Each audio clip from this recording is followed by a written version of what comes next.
कर रही है, और ये जो काम वो कर रही है बेटा, ये कोऑर्डिनेशन जो यहाँ पे मेंटेन है, ये बहुत ही खूबसूरत प्रोसेस है जो कि भगवान ने बनाई है। इसी प्रोसेस को हम लोगों को समझना है। जो कंट्रोल है इन सारी प्रोसेस के ऊपर, जो कोऑर्डिनेटेड फॉर्म में सारी प्रोसेस चल रही है, ये हमारा आज का टॉपिक है। तो let's begin our today's topic, control and coordination. क्या क्या आज हम लोग कवर करने वाले हैं? तो हम यहाँ पे करने वाले हैं कवर हमारा नर्वस सिस्टम और एंडोक्राइन सिस्टम।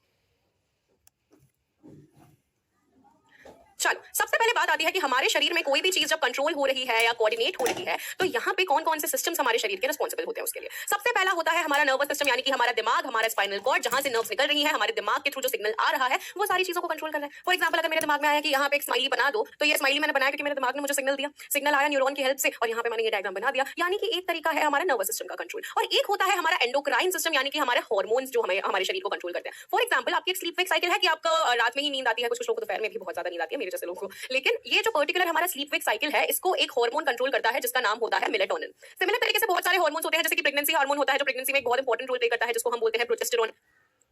कुछ ऐसे हार्मोन्स होते हैं जब एकदम से हमें डर लगता है तब वो एक्टिवेट होते हैं, जैसे कि एड्रेनालिन।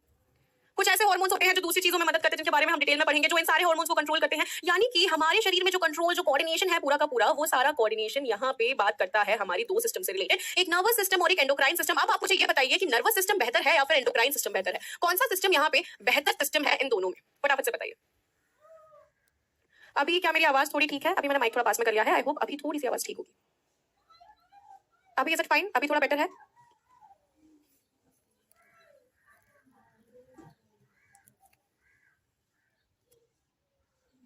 ओके, ठीक है।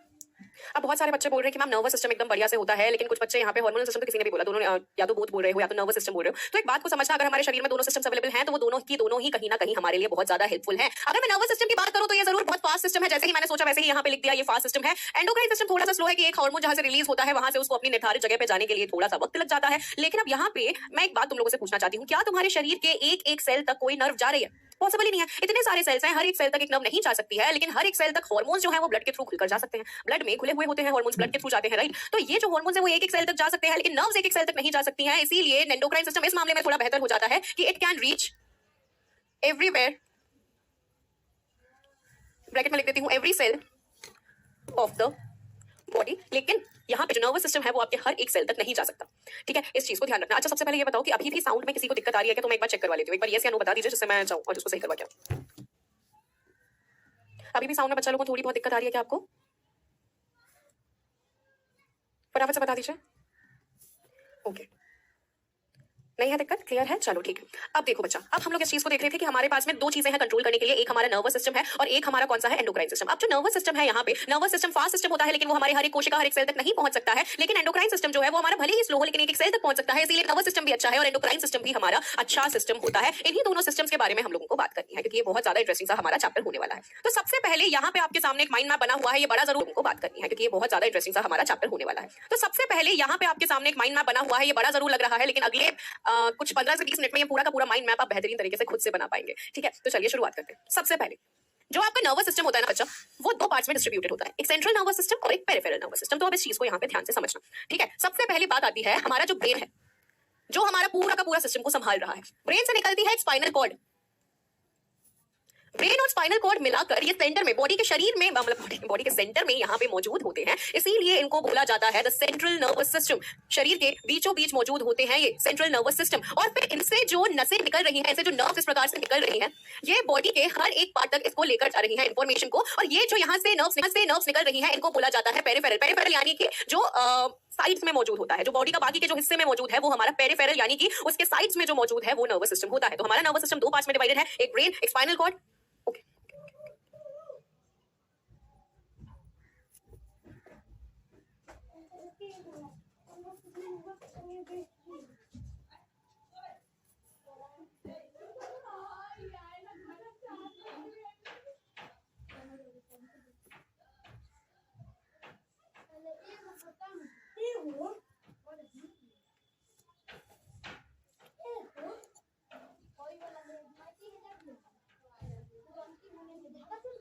हाँ जी, हाँ जी, हाँ जी, दोबारा पढ़ते हैं हम इस चीज को। क्या अभी मेरी आवाज प्रॉपर्ली आप लोगों को ऑडिबल है?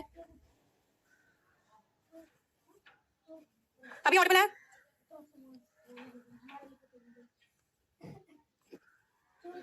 हाँ, रिपीट कर रही हूँ मैं, डोंट वरी। क्या अभी ऑडिबल है सब लोगों को मेरी आवाज?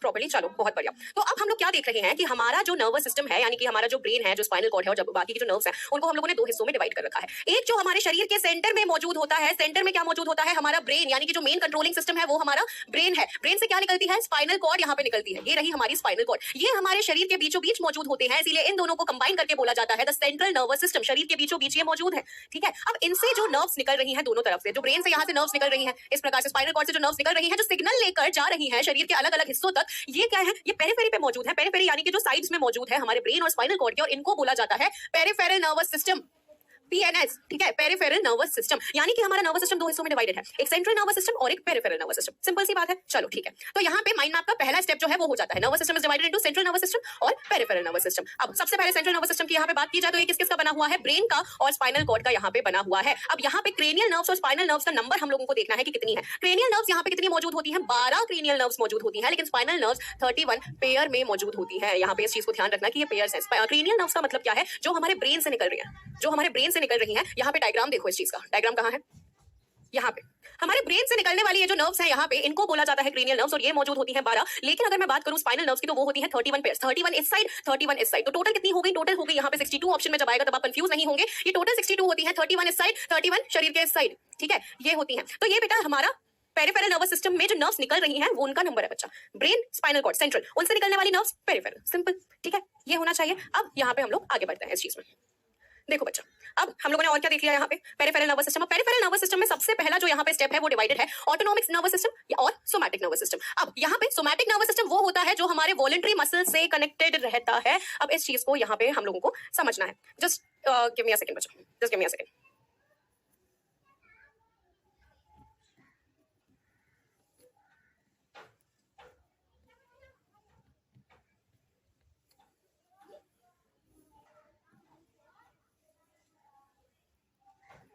हाँ जी, आई एम सॉरी।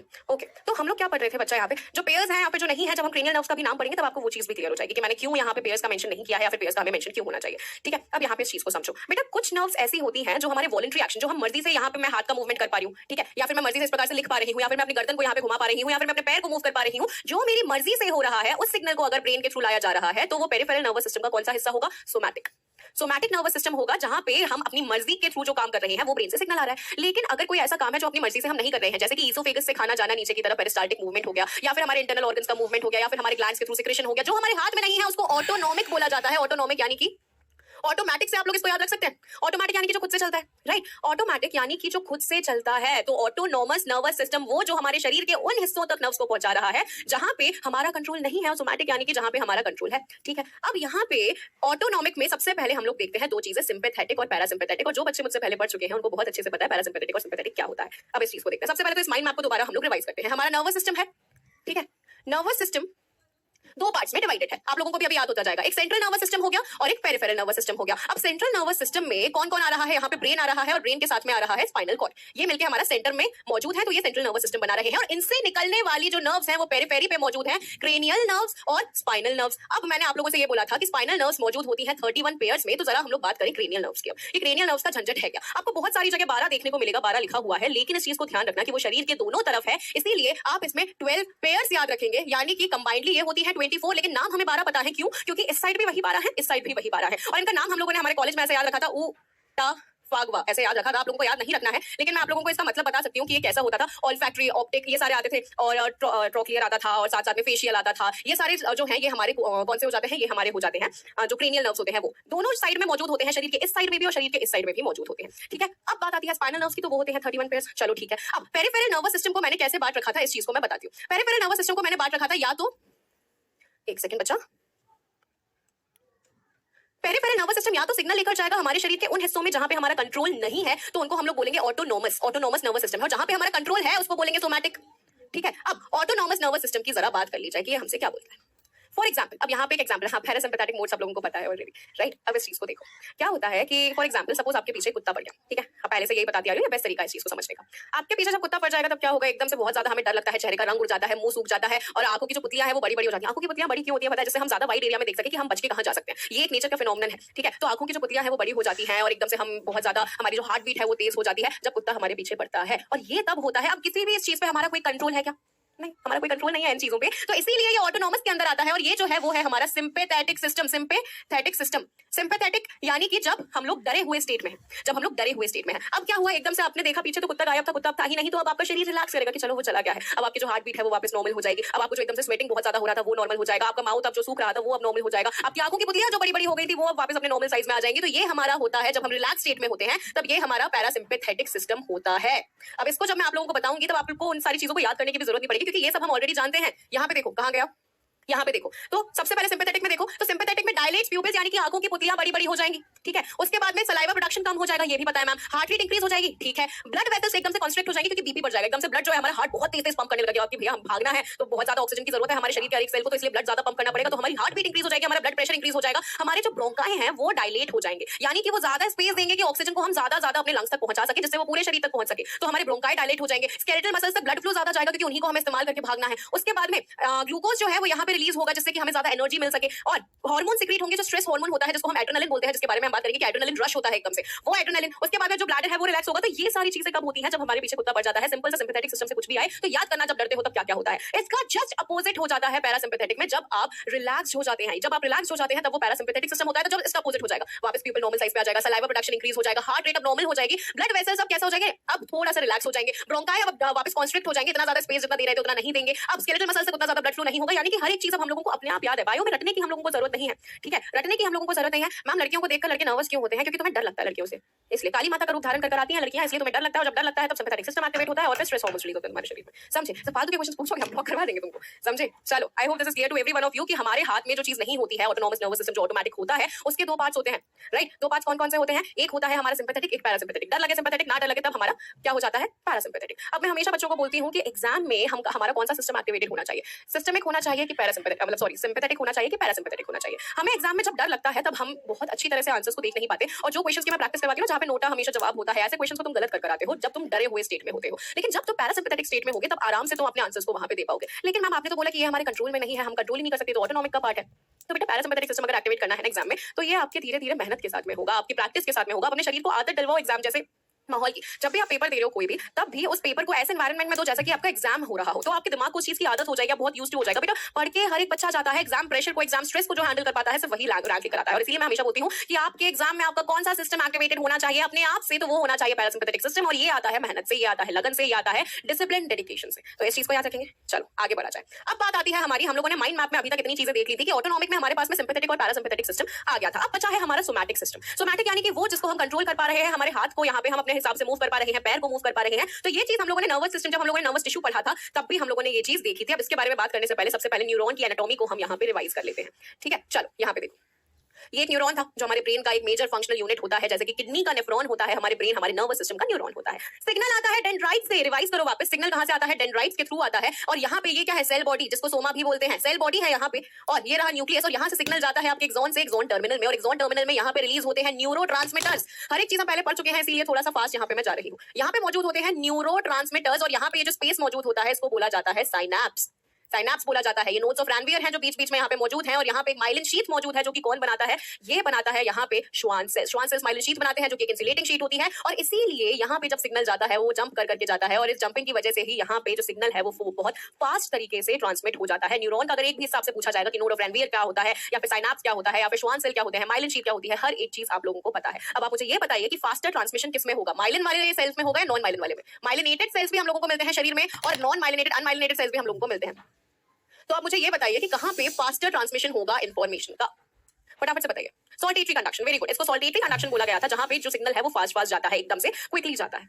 माइलिनेटेड में, बहुत बढ़िया, माइलिनेटेड जो होता है यहाँ पे वो रिस्पॉन्सिबल होता है जो फास्ट कंडक्शन है उसके लिए, क्योंकि यहाँ पे जंप कर करके जो सिग्नल है वो जाता है, जिसको सॉल्टेटरी कंडक्शन बोला जाता है। अनमाइलिनेटेड में ये कैसे जाएगा, ये सिंपल सिंपल सीधे सीधे चला जाएगा, ठीक है, ओके, ये चीज आप लोगों को याद है, बहुत ही बढ़िया। अब बात आती है हमारे 3 टाइप्स ऑफ न्यूरॉन के बारे में। अब इसका हम लोगों ने रिफ्लेक्स आर्क में चर्चा की थी, हम लोगों ने इस चीज की, रिफ्लेक्स आर्क। फॉर एग्जाम्पल क्या हुआ, एकदम से तवा गर्म है और मैं ध्यान नहीं दे रही हूँ उस चीज पर, एकदम से मैंने तवे को टच कर दिया।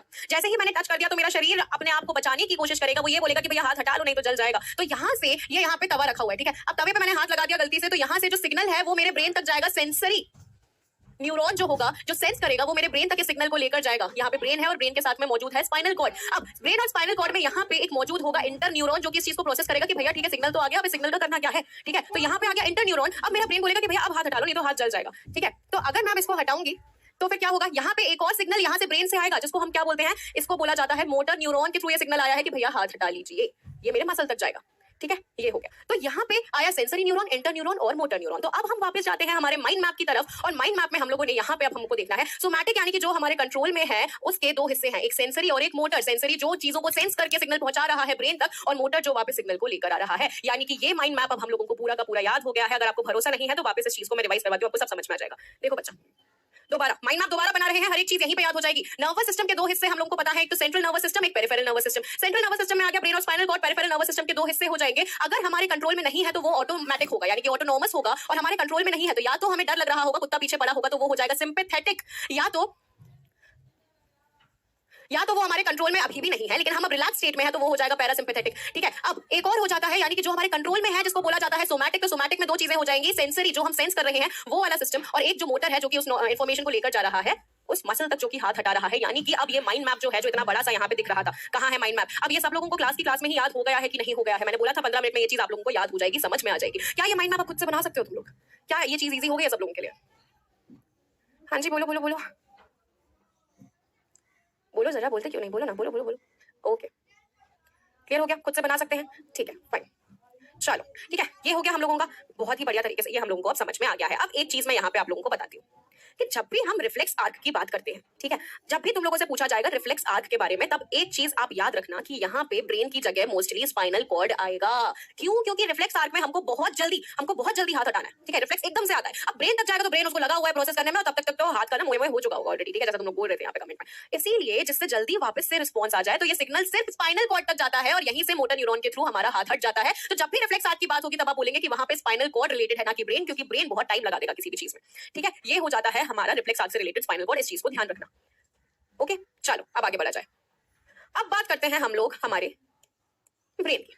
ठीक है, ब्रेन एक ऐसी चीज जो सारे इंसानों में मौजूद होता है। हम बोलते हैं कि किसी में दिमाग है, किसी में नहीं है। अरे नहीं, सब में मौजूद होता है, बस फर्क इतना सा होता है किसी में काम करता है और किसी में नहीं करता है, किसी में ब्रांड नहीं होता है क्योंकि कभी इस्तेमाल नहीं हुआ है, और किसी में थोड़ा सा इस्तेमाल हो चुका है, यानी कि अब काम कर रहा है। ठीक है, तो अब इसी ब्रेन के बारे में चर्चा कर ली जाए। कहाँ है? ये रहा हमारा ब्रेन, और अब इस चीज को मैं आपको समझाने वाली हूँ। ठीक है, इस प्रकार का कुछ दिखता है आपका ब्रेन। ओके, अब इस ब्रेन के कौन कौन से हिस्से हैं, अब इसको समझो। सबसे पहले ये जो आपको यहाँ पे पूरा का पूरा ये तो दो पार्ट्स दिख रहे हैं ना, जो पूरे में फैले हुए हैं, इस पार्ट को क्या बोला जाता है? इस पार्ट को बोला जाता है सेरेब्रम। क्या बोला जाता है? सेरेब्रम बोला जाता है। सबसे पहले तो चलो इसको एक बेसिक डिवीजन करते हैं इसका। ब्रेन को तीन हिस्सों में बांटा गया है, एक होता है फोर ब्रेन, एक होता है मिड ब्रेन, और एक होता है हाइंड ब्रेन। अब ये क्या है, इस चीज को आप लोग समझेंगे। ठीक है, चलो वापस उस पे 3D पे आ जाते हैं। देखो, जो यहाँ पे आपको दिख रहा है, ये आगे वाला जो हिस्सा आपको पूरा का पूरा दिख रहा है, ये क्या होता है? ये होता है आपका फोर ब्रेन, जो आगे दिख रहा है। फोर लिम्स और हाइंड लिम्स होते हैं, राइट? एक सेकंड बच्चा, फोर लिम्स और हाइंड लिम्स होते हैं। फोर लिम्स जो आगे की तरफ होते हैं, हाइंड लिम्स जो पीछे की तरफ होते हैं, पता है? तो फोर ब्रेन यानी कि जो आगे वाला हिस्सा है, और यहाँ पे आप पीछे की तरफ देखेंगे तो ये जो स्पेशल स्ट्रक्चर आपको देखने को मिल रहा है, ये पीछे का स्ट्रक्चर है, इसीलिए इसे बोला जाता है हाइंड ब्रेन। और यहाँ पे विजिबल नहीं है वो, लेकिन फोर ब्रेन और हाइंड ब्रेन को जोड़ने वाला है, यहाँ पे विजिबल है। फोर ब्रेन और हाइंड ब्रेन को जोड़ने वाला ये बीच का जो हिस्सा है, इसको बोला जाता है मिड ब्रेन। तो ब्रेन के तीन हिस्से, सबसे पहले फोर ब्रेन, उससे सबसे लास्ट में हाइंड ब्रेन, और बीच में मौजूद होता है सबसे छोटा मिड ब्रेन। मिड ब्रेन सबसे छोटा हिस्सा होता है। अब बात करते हैं हम लोग फोर ब्रेन के मेजर हिस्से की। तो फोर ब्रेन का जो मेजर हिस्सा है बच्चा, वो आप लोगों को यहाँ पे देखने को मिल रहा है। वो अगर ऊपर से देखोगे तो यहाँ पे एक राइट साइड और एक लेफ्ट साइड आपको देखने को मिल रहा है, और ये फोर ब्रेन का सबसे बड़ा पार्ट है जिसको सेरेब्रम बोला जाता है। और ये सेरेब्रम एक राइट साइड में होता है, एक लेफ्ट साइड में होता है। एक इंटरेस्टिंग सी बात बताती हूँ कि आपका right side of the brain आपके लेफ्ट साइड को कंट्रोल करता है, left side of the brain आपके राइट साइड को कंट्रोल करता है। यानी कि जो भी लेफ्ट हैंडेड इंसान होते हैं उनका लेफ्ट साइड ऑफ ब्रेन ज्यादा काम करता है, और जो लेफ्ट साइड को ज्यादा इस्तेमाल करते हैं, लेफ्ट हैंडेड होते हैं, उनका right side of the brain ज्यादा इस्तेमाल होता है, क्योंकि ये क्रॉस कनेक्टेड होते हैं। ठीक है, अब जैसे आप लोगों ने वायरस को देखा है, वायरस जो 3 इडियट्स में आया था, वो दोनों हाथों से लिख पा रहा था, क्योंकि उसके left side of the brain और right side of the brain का जो कनेक्शन था वो बहुत बेहतरीन था। एक ब्रेन का एडवांस लेवल था। जो भी इंसान दोनों साइड से दोनों हाथों से लिख पा रहा है, यानी कि उसके दोनों जो ब्रेन के सेरेब्रम है वो बहुत अच्छी तरह से कनेक्टेड है, बहुत अच्छी तरह से वो एक दूसरे के साथ में कोऑर्डिनेट कर पा रहे हैं। ठीक है, ये हमारा होता है सेरेब्रम। सेरेब्रम में ये दोनों हिस्से, ठीक है, सेरेब्रम में ये दोनों हिस्से, ये और ये, राइट और लेफ्ट। ठीक है, ये हो गया। अब देखो यहाँ पे हम लोग देखते हैं, यहाँ पे ये जो मेजर हिस्सा आपको दिख रहा है, ये पूरा का पूरा ब्रेन का सबसे बड़ा पार्ट, ये है क्या है? ये पूरा का पूरा हिस्सा, ये क्या है? ये पूरा का पूरा आपका सेरेब्रम है। ठीक है, फोर ब्रेन का मेजर हिस्सा, ये पूरा का पूरा आपका सेरेब्रम है। अब देखो, उसके बाद में मिड ब्रेन आ गया और फिर हाइंड ब्रेन आ गया। तो धीरे धीरे सबकी बात करते हैं। सबसे पहले आ जाता है सेरेब्रम, और सेरेब्रम में मैं आप लोगों को एक चीज बताऊं, कहां गया? यहीं पे, चलो सेरेब्रम रिस्पॉन्सिबल होता है आपकी रीजनिंग के लिए, आपके लॉजिक के लिए, इमोशंस के लिए, स्पीच के लिए, मेमोरी के लिए, visual processing, recognition of auditory and taste stimuli etcetera. यानी कि आपका जो इंटेलिजेंस है, जिसका भी आईक्यू लेवल की हम बात करते हैं, तो आपका जो इंटेलिजेंस है, आपका कोई लैंग्वेज को पहचान पा रहे हो, कोई लैंग्वेज बोल पा रहे हो, आपकी रीजनिंग एबिलिटी जो है, आप बोल कैसे पा रहे हो, आपकी मेमोरी में क्या क्या है, आपकी विजुअल जो प्रोसेसिंग है, ये जो मेजर काम होते हैं, ये आपका सेरेब्रम संभाल रहा होता है, जो आपके फोर ब्रेन का हिस्सा होता है, जो मेजॉरिटी हिस्सा होता है। फोर ब्रेन में क्या आता है? सेरेब्रम आता है, और ये हमारे शरीर का सबसे, शरीर का नहीं, हमारे ब्रेन का सबसे बड़ा हिस्सा है। फोर ब्रेन के सेरेब्रम के साथ में इसमें और भी चीजें आती हैं, उनके बारे में भी हम पढ़ेंगे। उसके बाद में हाइंड ब्रेन। हाइंड ब्रेन में आता है हमारा सेरेबेलम, सेरेब्रम नहीं सेरेबेलम। और सेरेबेलम की बात हम लोगों ने पहले की थी कि जब भी कोई इंसान थोड़ा सा मदहोश हो जाता है नशे में, तब उसके शरीर में सबसे पहले क्या होता है? जब भी कोई इंसान जरा सा थोड़ा सा वो येलो लिक्विड का कंजम्पशन कर लेता है, तब वो उसका जो शरीर है, जो उसका बैलेंस है, वो बिगड़ने लग जाता है, वो थोड़ा लड़खड़ा कर चलने लग जाता है। क्यों? क्योंकि अल्कोहल का सबसे पहले जो इफेक्ट है वो आपके ब्रेन में सेरेबेलम के ऊपर पड़ता है, और सेरेबेलम हमारे ब्रेन का वो हिस्सा है जो पोस्चर और बैलेंस को मेंटेन कर कर रखता है। अगर इसके ऊपर असर पड़ा तो सबसे पहले इंसान का पोस्चर और उसका बैलेंस जो है वो यहाँ पे बिगड़ने लग जाएगा। ठीक है, तो हाइंड ब्रेन में एक तो होता है सेरेबेलम। सेरेबेलम को देखोगे, दिखाती हूँ, देखो यहाँ पे ये वाला जो हिस्सा दिख रहा है, ये क्या है? ये दिस इज सेरेबेलम। ठीक है, ये जो सेरेब्रम के नीचे आपको दिख रहा है, ये आपका सेरेबेलम वाला हिस्सा है, जो कि पोस्चर और बैलेंस का काम करता है। हाइंड ब्रेन में दो और चीजें मौजूद होती है, एक तो होता है पोन्स और एक होता है medulla oblongata. Medulla oblongata, pons और सेरेबेलम ये हाइंड ब्रेन के हिस्से हैं। मिड ब्रेन सबसे स्मॉलेस्ट पोर्शन होता है ब्रेन का, और फोर ब्रेन का सबसे बड़ा हिस्सा होता है सेरेब्रम, जो कि हमारे इंटेलिजेंस, हमारी मेमोरी, हमारे स्पीच, विजुअल रिकॉग्निशन, इन सारी चीजों को मेंटेन कर रहा होता है। ठीक है, ये चीज आनी चाहिए। अब देखो, आपका जो ब्रेन है, अरे एक सेकंड, ब्रेन आपके स्पाइनल कॉर्ड से कनेक्टेड है। बिल्कुल है, ब्रेन स्पाइनल कॉर्ड से कनेक्टेड है। अब ब्रेन का जो यहाँ पे सबसे बड़ा हिस्सा है सेरेब्रम, सेरेब्रम जब स्पाइनल कॉर्ड से किस चीज से कनेक्टेड है बच्चा? सेरेब्रम और स्पाइनल कॉर्ड के बीच के कनेक्शन को बोला जाता है ब्रेन स्टेम। ब्रेन स्टेम, जो कि सेरेब्रम को स्पाइनल कॉर्ड से कनेक्ट कर रहा है। और ब्रेन स्टेम के कौन कौन हिस्से हो जाएंगे? सेरेब्रम के नीचे आ जाता है मिड ब्रेन, मिड ब्रेन के नीचे आ जाता है पोन्स, पोन्स के नीचे आ जाता है मेडुला ऑब्लोंगेटा। मैम सेरेब्रम कहाँ गया? सेरेब्रम भी तो था नीचे। अरे सेरेब्रम नहीं था नीचे, सेरेब्रम साइड्स में मौजूद होता है। यहाँ पे देखो, अगर सेरेब्रम को मुझे यहाँ पे स्पाइनल कॉर्ड से कनेक्ट करना है, तो बीच में यहाँ पे मिड ब्रेन आएगा, मिड ब्रेन के बाद में पोन्स आएगा, पोन्स के बाद में मेडुला ऑब्लोंगेटा आएगा। सेरेब्रम यहाँ पे साइड्स में मौजूद है। ठीक है, साइड्स में मौजूद है, इसीलिए इसको काउंट नहीं करते। ब्रेन स्टेम में मिड ब्रेन और पोन्स और मेडुला ऑब्लोंगेटा आते हैं, यानी कि हाइंड ब्रेन का एक एक हिस्सा आता है। हाइंड ब्रेन का एक एक हिस्सा आता है, बस सेरेबेलम यहाँ पे नहीं आता है। ठीक है, तो ये हमारा सेरेब्रम को हमारी स्पाइनल कॉर्ड से कनेक्ट करने वाला ब्रेन स्टेम होता है। क्या ये चीज सब लोगों को क्लियर है? Is this thing clear to everyone of you कि हम लोग क्या पढ़ रहे हैं? हम लोग सेंट्रल नर्वस सिस्टम में ब्रेन पढ़ रहे हैं। ब्रेन के तीन हिस्से होते हैं, एक फोर ब्रेन के नीचे बीच में जो मिड ब्रेन मौजूद होता है, और एक हाइंड ब्रेन होता है। फोर ब्रेन का सबसे बड़ा हिस्सा होता है यहाँ पे सेरेब्रम। ठीक है, जब एक इंसान कोमा में होता है, तब उसका कौन से एरिया में इफेक्ट पड़ता है? वो अपनी कॉन्शियसनेस को खो देता है। बच्चे, कॉन्शियसनेस को खोने के बहुत सारे रीजन हो सकते हैं। ठीक है, तो there are different reason for that. Okay, तो आप मोहम्मद अली की बात कर रहे हैं। जब आप बॉक्सिंग में बात करते हैं, बॉक्सिंग के टाइम पे मोहम्मद अली जो है, उनके ब्रेन पे बहुत सीवियर इंजरी हुआ था, जहां पे उनका स्पाइनल कॉर्ड पे इंजरी हुआ था, जिसकी वजह से उनके जो इमोशंस वगैरह थे वो उनको डिपेक्ट नहीं कर पाते हैं। Very harmful that was for Muhammad Ali. ठीक है, occipital lobe, leave the lobes, lobes के बारे में पढ़ना जरूरी नहीं है हम लोग। ऑक्सीपिटल, पैराइटल, फ्रंटल, टेम्पोरल, इन सब के बारे में पढ़ना जरूरी नहीं है इतना ज्यादा। वो हमारे ब्रेन का नहीं, वो एक्चुअली हमारे स्केलेटल का हिस्सा होता है। ठीक है, ये वाला समझ में आ गया? दोबारा समझा रही हूँ। ब्रेन में एक होता है फोर ब्रेन, जो यहाँ से यहाँ पूरा कवर कर रहा है, इसको बोला जाता है, इसका मेन हिस्सा होता है सेरेब्रम। यहाँ पे पीछे की तरफ यहाँ पे मौजूद होता है हमारा हाइंड ब्रेन, जिसके तीन हिस्से होते हैं। कौन कौन से? एक होता है हमारा सेरेबेलम, एक होता है पोन्स और एक होता है मेडुला ऑब्लोंगेटा। सेरेबेलम यहाँ पे साइड्स में मौजूद है, यहाँ पे पोन्स और यहाँ पे मेडुला ऑब्लोंगेटा। ऊपर सेरेब्रम था, तो सेरेब्रम को मेडुला ऑब्लोंगेटा और पोन्स के थ्रू यहाँ पे कनेक्शन मिल रहा है स्पाइनल कॉर्ड से। सेरेबेलम तो है ही नहीं, सेरेबेलम पिक्चर में नहीं है, क्योंकि वो साइड्स में मौजूद है। इसीलिए ब्रेन स्टेम का हिस्सा होता है सेरेब्रम के नीचे क्या? मिड ब्रेन, मिड ब्रेन के नीचे क्या? पोन्स, पोन्स के नीचे क्या? Medulla oblongata. तो मिड ब्रेन, पोन्स और ऑब्लोंगेटा मिलकर बना रहे होते हैं आपकी ब्रेन स्टेम। ठीक है, I hope this can clear, this is clear to everyone of you. Okay, चलो अब आगे बढ़ा जाए। सेरेबेलम क्या कर रहा है? कंट्रोल कर रहा है, कोऑर्डिनेट कर रहा है, पोस्चर और बैलेंस को मेंटेन कर रहा है। ठीक है, अब मेडुला ऑब्लोंगेटा का मेजर काम क्या होता है? जब भी मैं बोल रही हूँ कि हमारे शरीर का कोई भी इनवॉलंटरी एक्शन है, इनवॉलंटरी एक्शन से हमेशा याद रखना कि वो मेडुला ऑब्लोंगेटा से रिलेटेड है। इनवॉलंटरी एक्शन यानी कि एकदम से छींक आ जाना। ठीक है, या फिर हम सांस ले रहे हैं, तो हम ऐसे, मैं बोल रही हूँ ना कि मैं जबरदस्ती इनहेल एक्सहेल कर रही हूँ, वो अपने आप चल रहा है, या फिर एकदम से यॉन करा, या फिर हमारी हार्ट बीट है। ये सारे ऐसे इवेंट्स हैं जिनको हम खुद से कंट्रोल नहीं कर रहे, अपने आप चल रहे हैं। वॉमिटिंग हो गया, यॉनिंग हो गया, हार्ट बीट हो गया, ब्रीदिंग हो गया, ब्लड रेट, हमारा जो ब्लड प्रेशर है वो हो गया। ये सारी चीजें वो हैं जिनको हम खुद से कंट्रोल नहीं कर रहे हैं, और वो सारी चीजें मेडुला ऑब्लोंगेटा कंट्रोल करता है। इनवॉलंटरी एक्शन का मतलब होता है मेडुला ऑब्लोंगेटा। ठीक है, involuntary movements are controlled by medulla oblongata. इस चीज को भी आप याद रखेंगे। ठीक है, रिफ्लेक्स एक्शन को हम लोग ऑलरेडी पढ़ चुके हैं। अब बात आती है प्रोटेक्शन ऑफ द सीएनएस। ठीक है, protection of the CNS. Ma'am हमें क्या माइंड में, सबसे पहली बात, ब्रेन में कोई भी पेन रिसेप्टर नहीं होता। ठीक है, ब्रेन में कोई भी पेन रिसेप्टर नहीं होता है। जब भी आपका सर दुख रहा होता है, तब मैं आपको बताऊंगी प्रोटेक्शन ऑफ द सीएनएस की, जब हम लोग अभी बात करें तो कौन सा हिस्सा एक्चुअल में दुख रहा होता है। और एक और तरीका बताऊंगी जिसमें आपको जब भी आपका सर दुखता है, आप बोलते हो, तब आपको उस चीज को करने से आपको दवाई लेने की जरूरत नहीं पड़ेगी। चलो मैं वो भी बताती हूँ आपको। Protection of the central nervous system. बेटा ब्रेन ही है जो हमारे हर एक चीज को कंट्रोल कर रहा है। अगर वो नहीं रहेगा, अगर ब्रेन नहीं रहेगा, ब्रेन फंक्शन करना बंद कर देगा, तो इंसान कोमा में चला जाता है। जैसा कि हम लोगों ने देखा था, ब्रेन के पास में अगर ऑक्सीजन नहीं पहुंचेगा तो इंसान कोमा में चला जाता है। राइट, अब क्या होता है, अगर इतनी नाजुक सी चीज भगवान ने बनाई है, तो उसके ऊपर क्या करा है? उसके ऊपर यहाँ पे उन्होंने प्रोटेक्शन भी बनाया है। अब ये प्रोटेक्शन जो सीएनएस का उन्होंने सेंट्रल नर्वस सिस्टम का बनाया है, इस चीज को हम लोग देखने वाले हैं। ठीक है, अच्छा खासा प्रोटेक्शन बनाया है। तो सबसे ऊपर होती है हमारी स्किन। अगर यहाँ पे बालों को हटा दिया जाए तो सबसे ऊपर स्किन मौजूद होगी। स्किन के नीचे मौजूद होता है हड्डी हमारी। ठीक है, स्किन और हड्डी हड्डी के बीच में हड्डी को कवर करने वाला एक पेरियोस्टियम भी मौजूद होता है। ऑस्टियम का मतलब बोन होता है, पेरी का मतलब आसपास होता है। तो बोन के आसपास में पेरियोस्टियम, उसके नीचे हड्डी, जो हमारे क्रेनियल बोन है, यहाँ पे जो पूरी हड्डी मौजूद है, जो हमारा पूरा ब्रेन का एक बॉक्स बना रही है, वो मौजूद होगी। अब बोन के नीचे बेटा 3 लेयर्स मौजूद होती है, ड्यूरा मैटर, एरिकनॉइड और पाया मैटर। याद रख लेना, DAP, ठीक है, ड्यूरा मैटर, एरिकनॉइड और पाया मैटर। अब ये जो तीनों लेयर्स हैं, ये फर्दर हमारे ब्रेन को यहाँ पे सपोर्ट देने का, इसको और अच्छी तरह से कुशनिंग इफेक्ट देने का यहाँ पे काम करती है। ड्यूरा मैटर वो एक लेयर होती है बच्चा, जिसके कॉन्ट्रैक्शन की वजह से हमारा जो सर में दर्द होता है वो होता है। अगर आपको कभी भी सर में बहुत ज्यादा दर्द हो रहा है तो उसके लिए दवाई लेने की जगह आप ये कोशिश कीजिएगा कि आप पानी में नमक घोलकर पिए, ठीक है। तो उससे बहुत सारे आपको आधे घंटे में पहली बार तो रिलीफ मिल जाएगा, साथ ही साथ में आपके ड्यूरा मैटर में पेन हो रहा होता है, ना कि आपके ब्रेन में, क्योंकि आपके ब्रेन में कोई भी पेन रिसेप्टर नहीं मौजूद है, तो आपके ब्रेन में दर्द नहीं हो सकता। उसके आसपास जो लेयर्स हैं, जो प्रोटेक्शन के लिए मौजूद होती है, उसमें दर्द हो सकता है। तो यहाँ पे आ जाता है सबसे पहले क्या आ गया, सबसे पहले हमारे दिमाग को बचाने के लिए आ जाता है स्किन। स्किन के नीचे आ जाता है पेरियोस्टियम और बोन। पेरियोस्टियम बोन के ऊपर मौजूद है, इसलिए उसको यहाँ पे लिखा जा रहा है। बोन यानी कि हमारी जो हड्डी है, क्रेनियल बॉक्स है, उसके नीचे आ जाता है DAP यानी कि ड्यूरा मैटर सबसे ऊपर, उसके नीचे एरिकनॉइड और उसके नीचे आ जाएगा आपका पाया मैटर। ड्यूरा मैटर, एरिकनॉइड और पाया मैटर, ठीक है, ठीक है। I hope this is clear to everyone of you.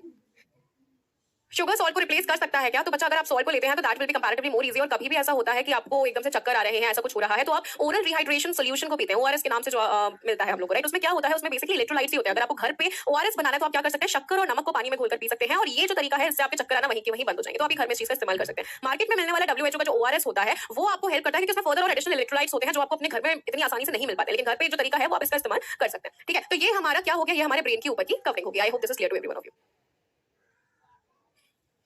ठीक है। तो brain is protected by 3 main layers. तो सबसे पहले बोनी स्कल आ जाता है, क्रेनियम हम लोग स्केलेटल जब सिस्टम पढ़ेंगे तब इन सबके बारे में मैं आपको बताऊंगी कि यहाँ पे कौन कौन सी बोन्स मौजूद होती हैं। उसके बाद में यहाँ पे चीज लिखी हुई है जिसको बोला जाता है सेरेब्रोस्पाइनल फ्लूइड। अब ये क्या चीज है, हमारे ब्रेन में बहुत सारी स्पेसेस होती हैं जहां पे एक फ्लूइड भरा हुआ होता है जिसको बोला जाता है सेरेब्रोस्पाइनल फ्लूइड, ठीक है। अब ये जो फ्लूइड है ये मदद करता है 2 चीजों में। सबसे पहली मदद करता है ये हमारे ब्रेन को कुशनिंग इफेक्ट देने में। कुशनिंग इफेक्ट का मतलब क्या है, अगर मैं अपने हाथ को एकदम से ऐसे मारूं, ठीक है, तो मेरे हाथ को लगेगी, बिल्कुल लगेगी। लेकिन यहाँ पे अगर मैं कुशन लगा लूं और फिर मैं अपने हाथ को मारूं तो क्या इसको लगेगी, इतनी ज्यादा नहीं लगेगी। तो इसीलिए यहाँ पे ब्रेन के आसपास एक कुशन जैसा मौजूद होता है सेरेब्रोस्पाइनल फ्लूइड। और दूसरा इसका काम ये होता है कि हमारे ब्रेन का जो वेट है वो हमारे शरीर के ऊपर रखा हुआ है, उस वेट को कम करने का काम करता है सेरेब्रोस्पाइनल फ्लूइड, यानी कि ये बुओयंसी प्रोवाइड करता है, बुओयंट फोर्स प्रोवाइड करता है, ठीक है, जिसकी मदद से हमारा जो ब्रेन है वो हम लोगों को इतना ज्यादा हैवी फील नहीं होता है, ठीक है। अब उसके बाद में एक और चीज जो हमारे ब्रेन को संभाल रही है वो है मेनिंजेस। ड्यूरा मैटर, एरिकनॉइड और पाया मैटर को मेनिंजेस बोला जाता है। क्या बोला जाता है, मेनिंजेस। ये तीनों लेयर हैं जो कि हमारे ब्रेन को संभाले हुए हैं। क्या ये चीज क्लियर है सब लोगों को? अच्छा चलो बताओ क्या डाउट है, बात कर लेते हैं, बताइए बच्चा।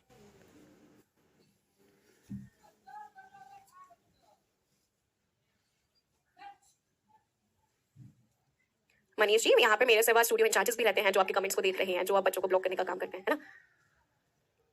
ट्यूमर कहाँ होता है, तो बेटा ट्यूमर कहीं भी हो सकता है ब्रेन में। ट्यूमर का मतलब होता है सेल्स की इरेगुलर ग्रोथ। जितना ग्रो होना चाहिए उससे ज्यादा अगर नंबर इंक्रीज हो जाएगा तो उसको ट्यूमर बोला जाता है, ठीक है। ब्रेन में भी ब्लड वेसल्स होती हैं, क्यों नहीं होती? अगर ब्रेन में ब्लड वेसल्स नहीं होंगी तो ब्रेन के पास में, ब्रेन के हर एक सेल के पास में ऑक्सीजन कैसे पहुंचेगा? ब्लड वेसल्स तो होंगी वहां पे, ठीक है, okay.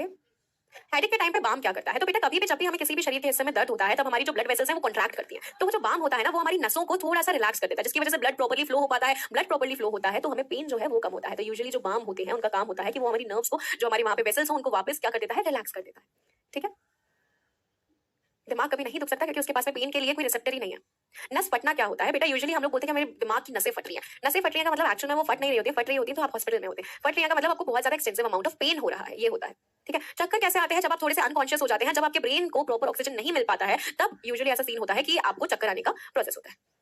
That is a very different thing. Skin में चला जाएगा तरुण, ठीक है। CSF क्या है तो वापस समझा देती हूँ। आपका जो ब्रेन है बच्चा, आपके ब्रेन में कुछ इस प्रकार की स्पेसेस यहाँ पे मौजूद होती हैं, ठीक है। कुछ ऐसी स्पेसेस मौजूद होती हैं और इन स्पेसेस में मौजूद होता है एक फ्लूइड। और ये जो फ्लूइड है ये क्या करता है, जब भी आपके ब्रेन को एकदम से इंजरी होगी, एकदम से लगेगी, तो ये फ्लूइड की वजह से जो पेन है वो, या जो एक्चुअल में जो इफेक्ट है वो यहाँ पे कम पड़ेगा। कुशनिंग का मतलब जैसे कि कुशन लगा दिया हो जिसके ऊपर मारेंगे तो यहाँ पे हाथ को कम चोट लगेगी। ये मेरा दिमाग है, यहाँ पे सेरेब्रोस्पाइनल फ्लूइड है, अगर मैं मारूंगी तो यहाँ पे दिमाग को कम लगेगी। इसीलिए CSF का एक काम हो जाता है कुशनिंग, और दूसरा काम होता है ब्रेन के वेट को कम फील करवाना।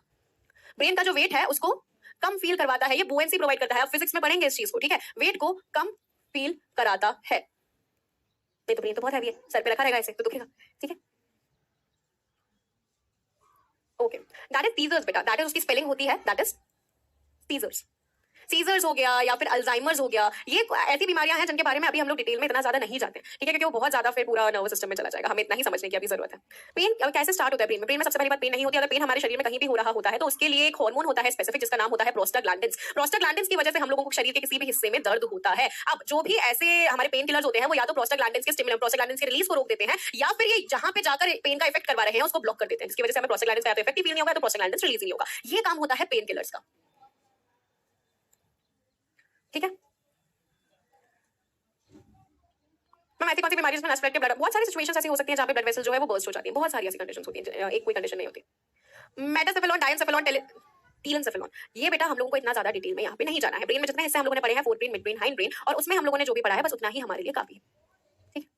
Why do people suffer from vomiting and suffocation in vehicles like buses, cars, etc. ठीक है, तो अब बेटा क्या होता है, अब इस चीज को हम लोग देखते हैं। हम जब ईयर, हमारा जो है ईयर से एक यूस्टाशियन ट्यूब निकल रहा है, ईयर के अंदर एक यूस्टाशियन ट्यूब होता है, जिसकी वजह से क्या होता है, हमारा जो शरीर है वो बैलेंस बना के रख रहा है। हमारे ईयर में जैसे हम लोग गोल गोल घूमते हैं, जब भी एकदम से गोल गोल घूमने लगो, एकदम से हम लोग जब एक जगह खड़े होते हैं तो हमारा शरीर से गोल गोल घूमने लग जाता है। क्यों? क्योंकि हमारा जो यूस्टेशियन ट्यूब है ये हमारे शरीर में बैलेंस को बना के रख रखा है। यहाँ पे कुछ पार्टिकल्स होते हैं हमारे ईयर के इनर ईयर में जो कि घूम रहे होते हैं और वो एकदम से सेटल होने की कोशिश करते हैं, तो हमें एकदम से चक्कर आता है। फ्लाइट जब टेक ऑफ करती है तब ऐसा बोला जाता है कि च्युइंगम चबाइए जिससे आपको कानों में दर्द नहीं होगा। कानों में दर्द कैसे हुआ जब फ्लाइट टेक ऑफ करी? तो इसलिए हुआ क्योंकि कानों में ही यूस्टेशियन ट्यूब मौजूद है जो हमारे बैलेंस को बना रहा है, ठीक है। च्युइंगम जब चबाते हैं तब यही यूस्टेशियन ट्यूब हमारे गले से कनेक्टेड, फेरिंग से कनेक्टेड होता है।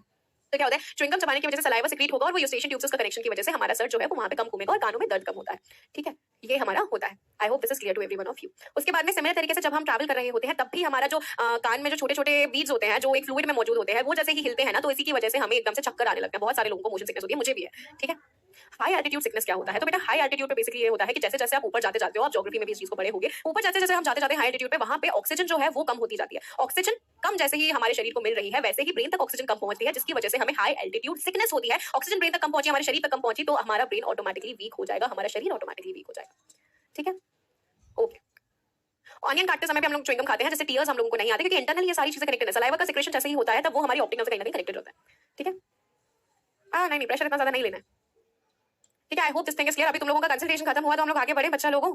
हम लोग अब एंडोक्राइन सिस्टम की बात कर ले जरा थोड़ी सी, ठीक है। थोड़ा सा एक और चीज मैं यहाँ पे बोलना चाहती हूँ कि आप लोगों को अभी डीपीपी में एंडोक्राइन से रिलेटेड जो भी क्वेश्चंस मिले आप उनको अभी स्किप कर सकते हैं अगर हम क्लास में उनको कवर नहीं कर पाते हैं हमारी क्लास के ड्यूरेशन में, और अगर कवर हो जाते हैं तो वेल एंड गुड, अदरवाइज घबराने की जरूरत नहीं है, हम लोग आसानी से उसको आराम से उसको कंप्लीट कर लेंगे, ठीक है। अब हम लोग यहाँ पे आगे देखते हैं। अब नर्वस सिस्टम की तो हम लोगों ने बात कर ली, ठीक है। नर्वस सिस्टम का एक माइंड मैप यहाँ पे बना लिया जाए फटाफट से, चलो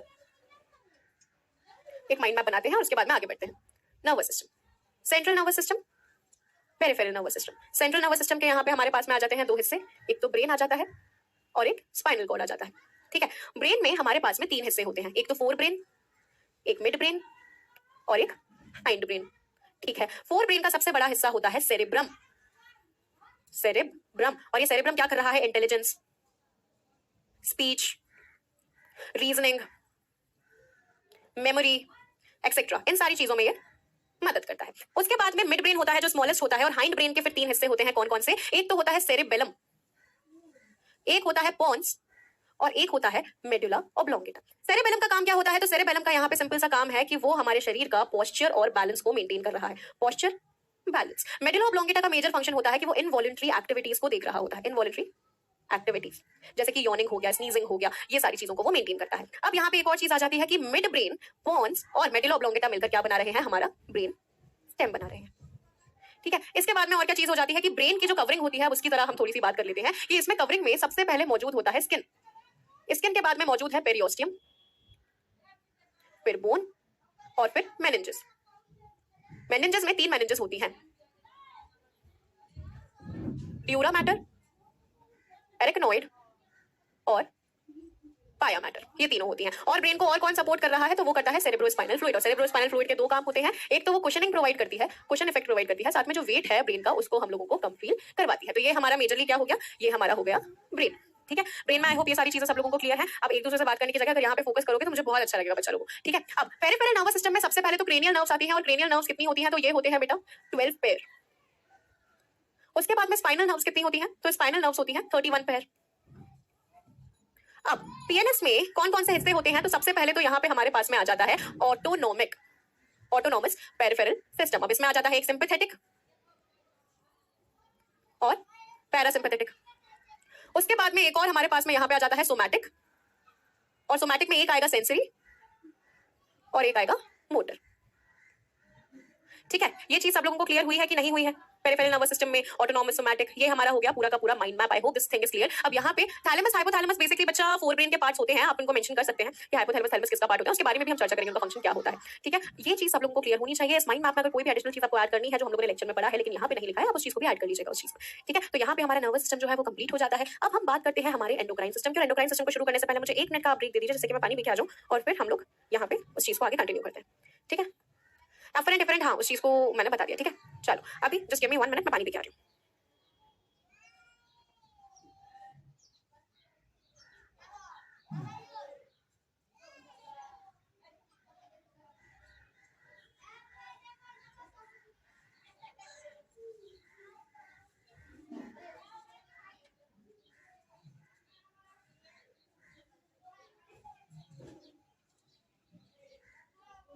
हाँ जी, यही हम आप कहीं गए नहीं हैं।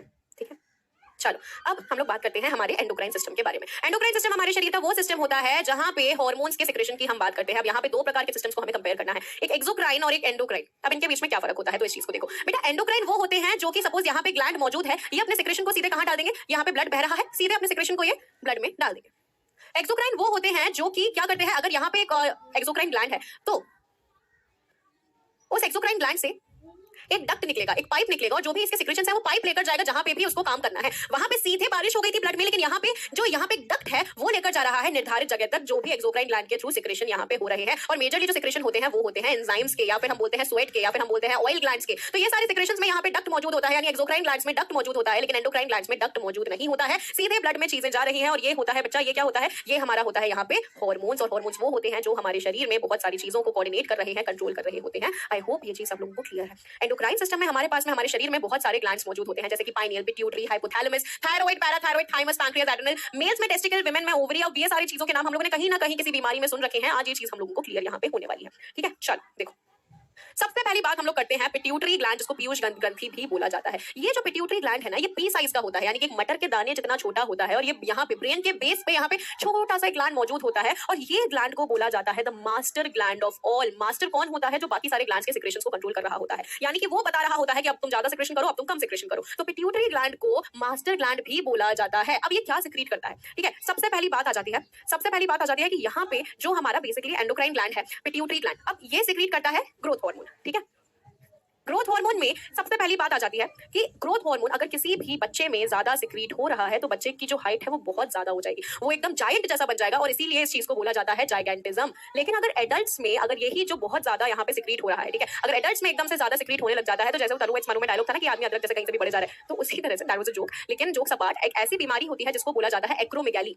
एक्रोमेगाली में इंसान की इरेगुलर ग्रोथ होने लग जाती है शरीर के किसी भी हिस्से में। ठीक है, तो अगर बच्चों में अगर ग्रोथ ज्यादा हो रही है, अगर सिक्रेशन ज्यादा हो रहा है, तो उसको बोला जाता है जाइगेंटिज्म। और एक्रोमेगाली होता है एडल्ट में। अगर कम सिक्रीट होता है तो हाइट बहुत छोटी रह जाती है, जिसको बोला जाता है ड्वार्फिज्म। तो ग्रोथ हार्मोन कौन सिक्रीट कर रहा है, पिट्यूटरी ग्लैंड सिक्रीट कर रहा है, जिसको बोला जाता है मास्टर ग्लैंड, जो कि दूसरे ग्लैंड के सिक्रेशन को कंट्रोल कर रहा है, साथ ही साथ में ग्रोथ हार्मोन को भी रिलीज कर रहा होता है। ठीक है, हाइपोथैलेमस पिट्यूटरी को कंट्रोल करता है, लेकिन हाइपोथैलेमस की बात हम डिटेल में करेंगे कि पिट्यूटरी तो मास्टर है ही, हाइपोथैलेमस पिट्यूटरी को कंट्रोल करता है, लेकिन हम फिर हाइपोथैलेमस को मास्टर क्यों नहीं बोलते, इसके बारे में भी हम चर्चा करेंगे। ठीक है, चलो अब हम लोग आगे बढ़ते हैं। ठीक है, ये हो गया। थायराइड ग्लैंड की बात करें तो हम लोग बहुत बार हम लोगों ने सुना है कि इस इंसान को थायराइड की बीमारी है, थायराइड है। तो थायराइड होता तो सब में है, ठीक है। अब ये जो थायराइड है बच्चा, ये बटरफ्लाई शेप का ग्लैंड होता है जो कि यहाँ पे गले में मौजूद होता है। अब थायराइड ग्लैंड क्या सिक्रीट करेगा भैया, थायराइड है तो थायराइड ग्लैंड सिक्रीट करेगा थायरोक्सिन। ठीक है, थायरोक्सिन सिक्रीट करेगा थायराइड ग्लैंड। अब अगर इस थायरोक्सिन का ज्यादा सिक्रेशन होता है तो हम बोलते हैं हाइपरथायरॉइडिज्म। क्या बोलते हैं कि उस इंसान को हाइपरथायरॉइडिज्म हुआ है, और अगर कम सिक्रीट होता है तो हम बोलते हैं कि हाइपोथायरॉइडिज्म है। अब सबसे पहली बात ये आ जाती है हाइपर और हाइपो को समझने से पहले कि यहाँ पे थायरोक्सिन का काम क्या है, थायरोक्सिन करता क्या है। तो थायरोक्सिन हमारे शरीर में मेटाबॉलिज्म को कंट्रोल करता है, यानी मेटाबॉलिज्म का मतलब जो चीजें होनी चाहिए, यानी कि अगर कोई चीज टूट रही है तो वो टूटनी चाहिए। शरीर में अगर हम कुछ खा रहे हैं तो एनर्जी में कितना जल्दी कन्वर्ट हो रहा है। अगर मेरे शरीर में अगर मैं खाना खा रही हूँ वो एनर्जी में बहुत जल्दी कन्वर्ट हो रहा है, जितने टाइम में होना चाहिए, तो मैं बोलूंगी कि मेरा मेटाबॉलिज्म बहुत स्ट्रॉन्ग है, आसानी से खाना जो है वो कन्वर्ट हो रहा है एनर्जी में। तो थायरोक्सिन हमारे शरीर में मेटाबॉलिज्म को संभाल रहा होता है। अब एक बात बताओ, किसी इंसान में हाइपरथायरॉइडिज्म होगा, अगर सामने से मेरे कोई इंसान आ रहा है, अगर उसको हाइपरथायरॉइडिज्म है तो उसके क्या क्या फीचर्स होंगे बताइए। ऑल्सो सपोज थायराइड, अब आप ये नहीं बोलेंगे, आप ये बोलेंगे हाइपरथायरॉइड है या हाइपोथायरॉइड है, आप मुझे बताइए। अपूर्वा गलत।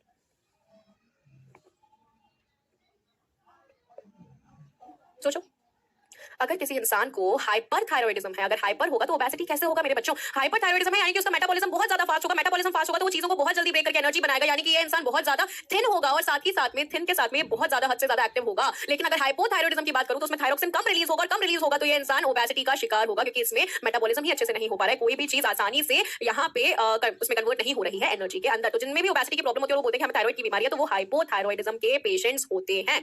ठीक है।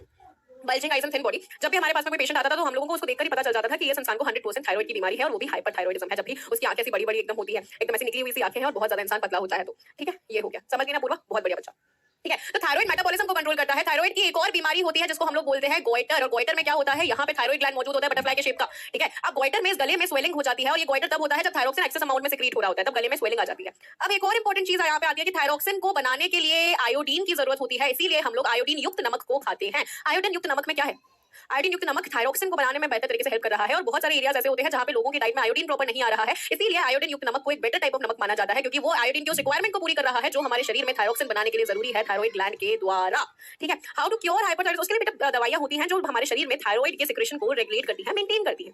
ठीक है, चलो, ओबेसिटी मतलब यही होता है। ओबेसिटी मतलब होता है इंसान का बहुत ज्यादा मोटा होना, उसमें फैट का परसेंटेज ज्यादा होना। अब ओबेसिटी के बहुत सारे रीजन हो सकते हैं, जिसमें से एक रीजन होता है हाइपोथायरॉइडिज्म। ठीक है, ये हमारा होता है। तो थायराइड ग्लैंड क्या सिक्रीट करता है? थायरोक्सिन सिक्रीट करता है। आयोडीन का रिक्वायरमेंट होता है इसके सिक्रेशन के लिए, और आयोडीन डेफिशिएंसी के केस में, सॉरी, जब एक्सेस नहीं, जब कम सिक्रेशन होता है, अंडर सिक्रेशन में गोइटर होता है, और गोइटर में यहाँ पे गले में स्वेलिंग हो जाती है। तो यहाँ पे भी मैं मेंशन कर देती हूँ, गोइटर में अंडर सिक्रेशन होता है, सिक्रेशन जितना होना चाहिए उससे कम ऑफ थायरोक्सिन। ठीक है, चलो, मेटाबॉलिज्म अच्छा कैसे कर सकते हैं? मेटाबॉलिज्म यूजुअली बॉडी की एक प्रॉपर्टी ही होती है बच्चा, जो हमारे शरीर में थायराइड की मदद से चल रहा होता है। हम थायराइड को बोलते नहीं सकते आप सिक्रेशन ज्यादा करो या कम करो, लेकिन हम बस इतना कर सकते हैं कि हम अपनी रेगुलर जो लाइफस्टाइल है उसमें एक्सरसाइज को ऐड कर सकते हैं, जिससे कि हम हमारे शरीर में खुद से ही ज्यादा काम करें तो वो एनर्जी में चीजों को कन्वर्ट करे। अगर खाकर सो जाओगे तो वो ऑफकोर्स एनर्जी में कन्वर्ट होने की जगह वो आपके शरीर में स्टोर होता जाएगा, और आपके शरीर का जो फैट परसेंटेज है वो बढ़ता जाएगा। ठीक है, चलो, अब हम बात करते हैं बेटा एक बहुत ही स्पेशल एंडोक्राइन ग्लैंड की, जो कि है पैंक्रियाज। हम लोगों ने पैंक्रियाज को डाइजेस्टिव सिस्टम में पढ़ा था, तब तो मैम हम लोगों ने ये देखा था कि पैंक्रियाज कुछ एंजाइम सिक्रीट करते हैं जो कि नक्चर एंजाइम्स होते हैं, जिनके भाव खाने के लिए, भाव को संभालने के लिए बाइल जो सिक्रीट करता है लिवर, राइट। पैंक्रियाज एंजाइम्स के साथ में हार्मोन्स भी सिक्रीट करते हैं, इसीलिए इनको एक स्पेशल नाम दिया गया है जो कि है एंडो एक्सोक्राइन ग्लैंड, यानी कि एक मिक्स्ड ग्लैंड है जो कि एंजाइम्स और हार्मोन्स दोनों को सिक्रीट कर रहा होता है। तो मैम इसके पास डक्ट होगा कि नहीं? डक्ट होगा, जिससे एंजाइम सिक्रीट होंगे और हार्मोन्स डायरेक्टली सिक्रीट हो जाते हैं। ठीक है, ये होता है। हाँ बेटा, घेंगा ही होता है, गोइटर का हिंदी में बोलते हैं उसको। ठीक है, चलो, I hope this is clear to everyone of you. नहीं बेटा, क्रिटिनिज्म को हम लोग स्पेसिफिकली हाइपोथायरॉइडिज्म नहीं बोलेंगे, नो। ठीक है, ओके, चलो अब आगे बढ़े हम लोग। आई hope this thing is clear. बिल्कुल, ट्रिप्सिन और लाइपेज वो एंजाइम्स होते हैं जो कि मेजरली पैंक्रियाज सिक्रीट करते हैं, जो कि मदद करते हैं प्रोटीन्स और फैट्स के डाइजेशन में, सॉरी, कार्बोहाइड्रेट्स और फैट्स और प्रोटीन्स तीनों के लिए एंजाइम्स रिस्पांसिबल होते ही हैं वहां पे। ट्रिप्सिन प्रोटीन के लिए, लाइपेज फैट्स के लिए रिस्पांसिबल होता है। अब this is an endocrine as well as exocrine gland, दोनों प्रकार का ग्लैंड है, और ये क्या सिक्रीट करता है? तो ये इंसुलिन और ग्लूकागन को सिक्रीट करता है। और अब यहाँ पे आपको मैं एक बहुत ही ज्यादा इंपॉर्टेंट कंसेप्ट समझाने वाली हूँ। शक्कर की बीमारी के बारे में सुना है तुम लोगों ने? शक्कर की बीमारी जिसको डायबिटीज बोला जाता है, और डायबिटीज मधुमेह जिसको बोला जाता है, शक्कर की बीमारी। तो ये ज्यादा शक्कर खाने से होती है क्या? कि ज्यादा शक्कर खाओगे ना तो डायबिटीज हो जाएगा? ऐसा कुछ नहीं होता। ठीक है, अब इस चीज को समझना। डायबिटीज एक्चुअल में होता क्या है? डायबिटीज का मतलब होता है हमारे शरीर में ग्लूकोज का लेवल बहुत ज्यादा बढ़ जाना। क्या होता है डायबिटीज का मतलब? हमारे शरीर में ग्लूकोज का लेवल बहुत ज्यादा बढ़ जाना। मैम, शरीर में ग्लूकोज तो होता है, या ग्लूकोज से ही तो टूट के एनर्जी बनती है। ठीक है, चलो, अब यहाँ पे मैं सेल बना रही हूँ, ये हमारे शरीर के सेल्स हैं।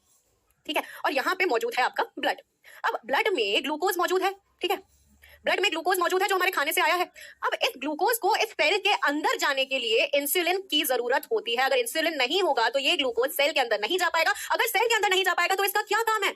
इसका कोई काम ही नहीं है। क्या करेगा ब्लड में घुलकर? ब्लड में ग्लूकोज का लेवल बढ़ जाएगा, वो सेल के अंदर नहीं जा रहा, सेल के अंदर नहीं जाएगा तो एनर्जी में कन्वर्ट नहीं होगा, और इसका फिर कुछ काम नहीं होगा। शरीर में ग्लूकोज का लेवल बढ़ जाएगा अगर इंसुलिन नहीं होगा तो। अगर इंसुलिन ही नहीं होगा तो ग्लूकोज जाएगा नहीं सेल के अंदर। करेक्ट। डायबिटीज में क्या होता है कि इंसुलिन जो होता है, इस इंसुलिन का लेवल जो है वो कम हो जाता है, या तो इंसुलिन का लेवल कम हो जाता है या तो सेल इंसुलिन को लेने से मना कर देता है। इंसुलिन की वजह से होता है डायबिटीज।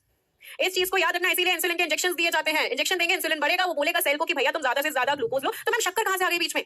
शक्कर is the most readily available source of glucose, सबसे ज्यादा ग्लूकोज प्रोवाइड करती है। अगर तुम्हारे शरीर में ऑलरेडी इंसुलिन की कमी है, ऑलरेडी ग्लूकोज बढ़ा हुआ है, सेल के अंदर नहीं जा रहा है, ऊपर से तुम और मीठा खा लो, तो वो जो ग्लूकोज है वो सेल के अंदर कैसे जाएगा? वो ग्लूकोज लेवल आपके शरीर में बढ़ जाएगा। इसलिए डायबिटीज वाले इंसान को ज्यादा मीठा नहीं खाना चाहिए। लेकिन अगर मैं हूं, अगर मुझे मीठा ज्यादा पसंद है तो मैं खा सकती हूं, पर मैं ये नहीं बोलूंगी कि मुझे डायबिटीज हो जाएगा।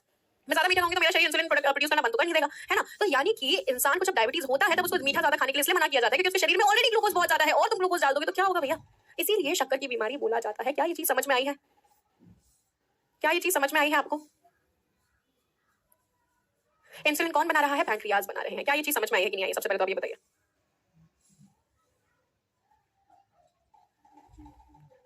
ओके, इंसुलिन कम क्यों होता है? पैंक्रियाज के रेगुलर फंक्शन की वजह से। पैंक्रियाज के जो सेल्स जिनके बारे में हम बाद में बात करेंगे, जो कि इंसुलिन बनाते हैं, अगर वो ढंग से काम नहीं करेंगे तो इंसुलिन कम सेक्रेट होगा। ठीक है, अब देखो दो हार्मोन्स की बात हम लोगों ने की थी, एक तो था हमारा इंसुलिन और एक था हमारा ग्लूकागन। और इंसुलिन और ग्लूकागन दोनों साथ में मिलकर हमारे शरीर में ग्लूकोज को मेंटेन करने का काम करते हैं। इंसुलिन बोलता है कि शरीर से ग्लूकोज कम हो जाए, वो सेल के अंदर चला जाए, और अगर ग्लूकोज हमारे शरीर में बहुत ज्यादा कम हो गया तो हम तब क्या करें? तब आता है ग्लूकागन। वो क्या करता है? वो शरीर में ग्लूकोज की कंसेंट्रेशन को बढ़ाता है। तो एक बढ़ा रहा है, एक कम कर रहा है, और दोनों मिलकर हमारे शरीर के ब्लड शुगर लेवल्स को कंट्रोल में रखते हैं। और यही काम होता है पैंक्रियाज का एज एन एंडोक्राइन ग्लैंड। स्वाहा। समझ में आना चाहिए, हर एक चीज को डेली लाइफ से रिलेट करने की कोशिश करो, कोई भी चीज रटनी नहीं है। हाइपरथायरॉइडिज्म, हाइपोथायरॉइडिज्म के केसेस हम लोगों ने खुद से आंखों से देखे हैं। डायबिटीज हम लोगों को पता है क्या होता है, राइट? ग्रोथ हार्मोन में हम लोगों ने जैसे जो जायगेटिज्म का शिकार होते हैं उन लोगों को देखा है। तो हर एक चीज हम लोगों की देखी हुई है, इसीलिए बायोटॉक नहीं होती है। ठीक है, नेचुरल इंसुलिन किसमें मिल सकता है? तो बेटा इंसुलिन जो है कभी भी नेचुरल फॉर्म में हम लोगों को नहीं मिलता है। पिग का इंसुलिन जो होता है उसको लिया जाता है हमारे शरीर में डालने के लिए, जो इंसुलिन इंजेक्शन होते हैं। ठीक है, why taking more sugar causes obesity, क्योंकि वो बहुत ज्यादा ग्लूकोज हमारे शरीर में डालता है, और वो जो है वो इतना ज्यादा मेटाबोलाइज नहीं हो पाता है। ठीक है, कैलोरीज ज्यादा दे देता है। यूजुअली हम लोग जब भी कोई इंसान जिम जाता है तब उसको ये बोला जाता है कि आप कैलोरी डेफिसिट में रहिए, आप जितनी कैलोरीज गेन कर रहे हैं उससे ज्यादा लूज कर दीजिए। ठीक है, लेकिन जो शुगर है वो इतने ज्यादा कैलोरीज दे देता है कि आप उसको लूज नहीं कर पाते हैं, और वो जो कैलोरीज आपके शरीर में फैट की तरह एक्यूमुलेट होने लग जाती हैं, और आपको फैट आप मोटे होने लग जाते हो, आप ओबेसिटी का शिकार होने लग जाते हो। ठीक है, इंसुलिन तो बॉडी खुद रिलीज करती है, लेकिन अगर कम होता है तो हमें पिक इंसुलिन, यूजुअली हम बोवाइन इंसुलिन का इस्तेमाल करते हैं। ठीक है, बॉडी बिल्डर्स इसलिए शुगर कंज्यूम नहीं करते क्योंकि उनको कैलोरी डेफिसिट में रहना होता है। चलो अब आगे बढ़ा जाए। एक्सोक्राइन ग्लैंड के तहत ये एंजाइम्स को सीक्रेट करता है, ये हम लोगों को पता ही है। अब हम बात करते हैं एड्रेनलिन ग्लैंड की। और एड्रेनलिन ग्लैंड एक ऐसा ग्लैंड है जो हमारी दोनों किडनीज के ऊपर बैठा हुआ है, कैप की तरह दोनों किडनीज के ऊपर बैठा हुआ है। और ये हमारा एड्रेनल ग्लैंड एड्रेनलिन सीक्रेट करता है। कहां गया? हाँ, एड्रेनलिन सीक्रेट करता है जो कि फ्लाइट एंड फाइट रिस्पांस के लिए रिस्पांसिबल होता है, जो कि हम लोगों ने सिंपैथेटिक सिस्टम में देखा था। सिंपैथेटिक सिस्टम में कौन सा हार्मोन आता है? एड्रेनलिन आता है, और ये एड्रेनलिन जो है वो एड्रेनल ग्लैंड के थ्रू सीक्रेट होता है, जो दोनों किडनीज में ऐसे टोपी की तरह यहाँ पे बैठा हुआ होता है। एज के साथ में इसका जो साइज है वो कम होता रहता है, इसका ध्यान रखना। एड्रेनलिन और नॉर एड्रेनलिन ये दोनों मिलकर हमारे शरीर में फाइट और फ्लाइट रिस्पांस को कंट्रोल करते हैं, और ये दोनों कौन सीक्रेट करता है? एड्रेनलिन ग्लैंड सीक्रेट करता है। ठीक है, चलो अब देखो गोनाड्स की हम लोग बात करते हैं, तो यहाँ पे ये आखिरी चीज है जो हम लोगों को पढ़नी है, गोनाड्स। ठीक है, अब मेल में और फीमेल में यही चीज है जो अलग होती है एंडोक्राइन ग्लैंड में। मेल्स में मौजूद होते हैं टेस्टिस, टेस्टिस जो कि स्क्रोटम के अंदर मौजूद होते हैं, और फीमेल्स में मौजूद होते हैं ओवरीज, और ये हमारे कुछ हार्मोन्स जो है उनको सीक्रेट करते हैं। टेस्टिस के अंदर स्पर्म्स का प्रोडक्शन भी होता है। स्पर्म के प्रोडक्शन के लिए शरीर से 2 से 4 डिग्री सेल्सियस कम की रिक्वायरमेंट होती है, इसीलिए वो बॉडी के बाहर मौजूद होते हैं स्क्रोटम के अंदर। इस चीज को हम रिप्रोडक्टिव सिस्टम में वापस पढ़ेंगे। टेस्टिस के थ्रू रिलीज होता है एक हार्मोन जिसको बोला जाता है टेस्टोस्टेरोन, का नाम आप लोगों ने सुना होगा। और ये hormone basically secondary sexual characters जो मेल्स में होते हैं उनको डेवलप करने का काम करता है। ठीक है, फीमेल में ओवरीज के द्वारा एग का प्रोडक्शन तो होता ही है, साथ में 2 हमारे हार्मोन्स हैं, एक तो है ईस्ट्रोजन और एक होता है प्रोजेस्टेरोन। ये दोनों विमेन में जो सेकेंडरी सेक्सुअल कैरेक्टरिस्टिक्स हैं उनको डेवलप करने का काम करते हैं। और प्रोजेस्टेरोन को प्रेगनेंसी हार्मोन भी बोला जाता है। याद कैसे रखोगे? पी से प्रोजेस्टेरोन, प्री से प्रेगनेंसी हार्मोन। ठीक है, तो फीमेल में ओवरीज के थ्रू ईस्ट्रोजन और प्रोजेस्टेरोन रिलीज होता है, और मेल में टेस्टिस के थ्रू टेस्टोस्टेरोन जो है वो यहाँ पे रिलीज होता है। इसके बारे में देखो, गैमीट प्रोड्यूसिंग ऑर्गन्स होते हैं, गैमीट यानी कि एग और स्पर्म, स्पर्म के लिए टेस्टिस, एग के लिए ओवरीज। ठीक है, टेस्टिस टेस्टोस्टेरोन सीक्रेट करते हैं, और ओवरीज एस्ट्रोजन और प्रोजेस्टेरोन सीक्रेट करते हैं। और ये वही है हार्मोन्स जो कि स्पर्म के प्रोडक्शन में भी और फीमेल्स में एग के प्रोडक्शन में मदद करते हैं। यानी कि यहाँ पे हम लोगों ने सारे ग्लैंड्स के बारे में चर्चा कर ली है। एक बार एंडोक्राइन ग्लैंड्स को हम लोग यहाँ पे रिवाइज करते हैं। एंडोक्राइन ग्लैंड, सबसे पहली बात ये डक्टलेस होते हैं और ये हार्मोन्स को सीक्रेट करते हैं। कौन कौन से पढ़े हैं? सबसे पहले हम लोगों ने पढ़ा है पिट्यूटरी, उसके बाद में हम लोगों ने पढ़ा थायराइड, उसके बाद में हम लोगों ने पढ़ा पैंक्रियाज। ऊपर से नीचे की तरफ जा रहे हैं शरीर में लोकेशन के हिसाब से, एड्रिनल और गोनाड्स। ठीक है, सबसे पहले पिट्यूटरी क्या होता है? टेस्टोस्टेरोन फीमेल में भी कुछ अमाउंट में रिलीज होता है, कि यूजुअली नहीं होता है। ठीक है, यूजुअली नहीं होता है। अब पिट्यूटरी की बात करें तो पिट्यूटरी को मास्टर ग्लैंड भी बोला गया है, साथ ही में ये ग्रोथ हार्मोन जो है उसको भी सीक्रेट करता है। ग्रोथ हार्मोन, अगर ये ग्रोथ हार्मोन की बात करें तो कौन कौन सी बीमारियां इससे हो सकती हैं? एक तो है ड्वार्फिज्म, अगर ये कम रिलीज हुआ है बच्चों में। अगर बच्चों में ज्यादा रिलीज हुआ है तो जाइगैंटिज्म, और अगर एडल्ट्स में ज्यादा रिलीज हुआ है तो एक्रोमेगाली। ठीक है, और पिट्यूटरी एक पी साइज ग्लैंड होता है, पी साइज होता है, जो कि ब्रेन के बेस पे मौजूद होता है, बेस ऑफ ब्रेन पे ये मौजूद होता है। उसके बाद में बात आती है थायराइड की, तो थायराइड हमारा थायरोक्सिन रिलीज करता है, और ये रिस्पॉन्सिबल होता है हमारे शरीर में मेटाबॉलिज्म के लिए। इसके लिए जरूरत होती है आयोडीन की, इसके फॉर्मेशन के लिए। और यहाँ पे 2 बीमारियां होती हैं, एक हाइपरथायरॉइडिज्म, एक हाइपोथायरॉइडिज्म, और एक गोइटर जिसमें कम सिक्रेशन होता है, लेस सिक्रेशन होता है। पैंक्रियाज की बात करें तो पैंक्रियाज स्पेशल इसलिए है क्योंकि पैंक्रियाज में just give me a second ना बच्चा। हेलो, हाँ जी मम्मी।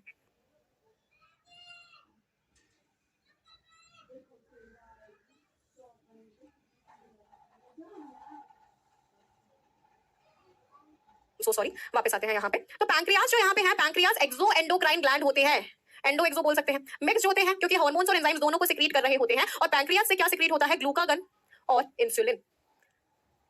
ठीक है, ये दोनों बॉडी के glucose level, blood sugar levels को मेंटेन करते हैं।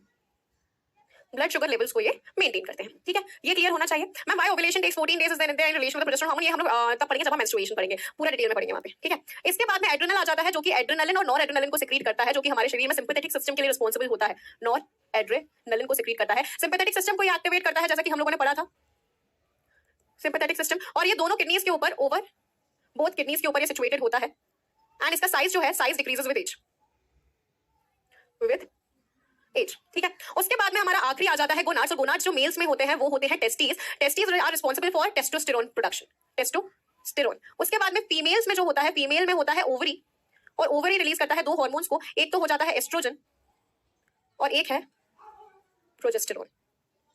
स्वाहा, खत्म। हाइपोथैलेमस की बात भी हम कर लेंगे नेक्स्ट क्लास में, उसकी टेंशन मत लेना, लेकिन अभी इतना आप लोगों को याद रखना है, इससे ज्यादा आज दिमाग में नहीं घुस पाएगा। टी ज्यादा पीने से डायबिटीज हो सकता है क्या? मैंने क्या बोला, ज्यादा शक्कर खाने से डायबिटीज होता है क्या? नहीं होता है, नहीं होता है। ठीक है, एक बार डिफरेंस एंडो और एक्सो के बीच में ये है कि बच्चा एंडो जो है ना, एंडोक्राइन ग्लैंड्स हार्मोन्स रिलीज करते हैं जो सीधे ब्लड में आते हैं। ठीक है, उसके बाद में एक्सोक्राइन की बात करें तो जैसे हमें स्वेट निकलता है, पसीना निकलता है ना, तो उसका जो डक्ट है, डक्ट के थ्रू स्वेट हमारी स्किन तक आता है, वो ब्लड में नहीं घुलता है, वो सीधे हमारे डक्ट के थ्रू हमारी स्किन पे आएगा, उसको बोला जाता है एक्सोक्राइन ग्लैंड।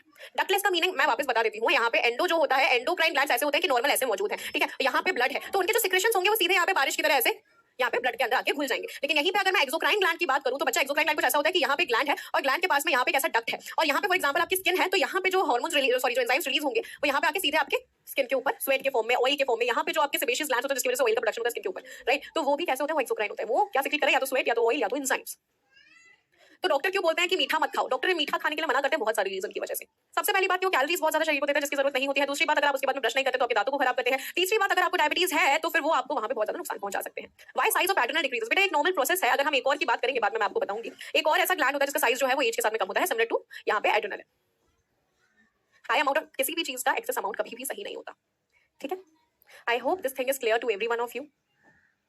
ठीक है, आज की क्लास हम लोग यहीं पे खत्म करते हैं। हम लोगों ने कंट्रोल एंड कोऑर्डिनेशन का बहुत मेजर हिस्सा आज कवर कर लिया है, जहां पे हम लोगों ने नर्वस सिस्टम में पैरासिम्पैथेटिक सिस्टम, सिम्पैथेटिक और सोमैटिक और ऑटोनॉमस और central nervous system, peripheral nervous system, हर एक चीज मेरे बच्चे को पता है। ठीक है, एंडोक्राइन में हम लोगों ने अलग अलग ग्लैंड्स और उनसे सिक्रीट होने वाले हार्मोन्स देख लिए हैं। एंड आई होप कि आप लोग यहाँ पे जो भी सारी चीजें हैं उनको आपको क्लास में आपको याद हो गई होंगी। मेजॉरिटी ऑफ द चीजें मुझे भरोसा है कि आप लोगों ने याद करी होगी, राइट।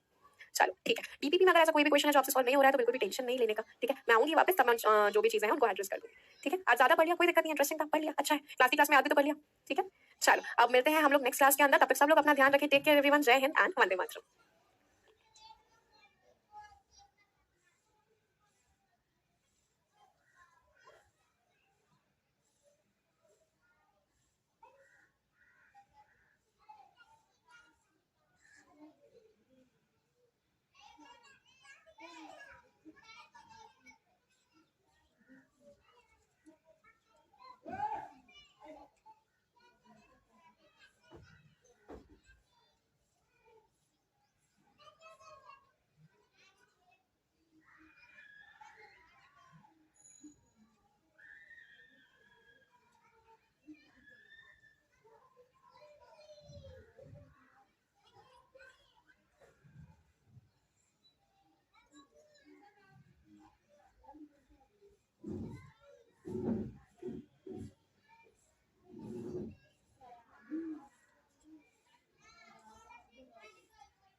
अभी सुतला के उठा दी, अभी सुतला के उठा दी। अभी सोच रहे हैं सुतबो बस 5 मिनट सब थक गए। तू तो करुआ तेल लगेबे न करेला है जा।